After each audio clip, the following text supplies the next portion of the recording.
Hello everyone, ఈరోజు నేను కాకరకాయ ఫ్రై చేతి లేకుండా ఎలా చేయాలో చూపిస్తాను. సో ముందుగా కాకరకాయలని నీట్గా పీల్ చేసుకోవాలి.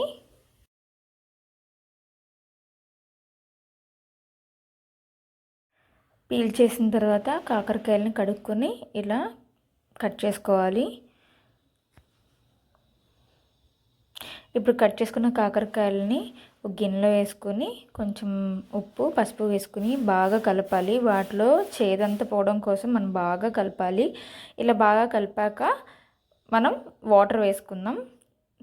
ఇప్పుడు బాగా గుంజుకొని గట్టిగా పిండి ప్లేట్లో వేసుకోవాలి. ఆ వాటర్లోకి చేదంతా వెళ్ళిపోద్ది. ఇప్పుడు ఒక బాండి పెట్టుకొని ఆయిల్ వేసుకొని తాలింపు దినుసులు అన్నీ వేసుకోవాలి.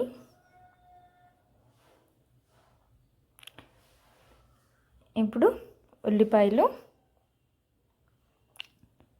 బాగా ఫ్రై అయ్యాక కొంచెం అల్లం వెల్లిపాయ పేస్ట్,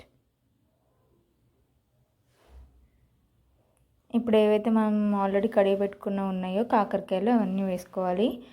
గింజలు తినాలని ఇష్టం లేకపోతే సపరేట్ చేసేసుకోండి గింజల్ని, లేదు తింటామనుకుంటే అలాగే చేసేసుకోండి గింజలతో. బాగా కొంచెం సాల్ట్ వేసుకుందాం అండ్ కొంచెం పసుపు. బాగా ఫ్రై అయ్యేదాకా ఉంచుకున్న తర్వాత కాకరకాయ అనేది బాగా ఫ్రై అయితేనే టేస్ట్ బాగుంటుంది. అంతే, కాకరకాయ రెడీ. మీరు మా ఛానల్ని ఫస్ట్ టైం చూస్తున్నట్లయితే please do like, share and subscribe our channel.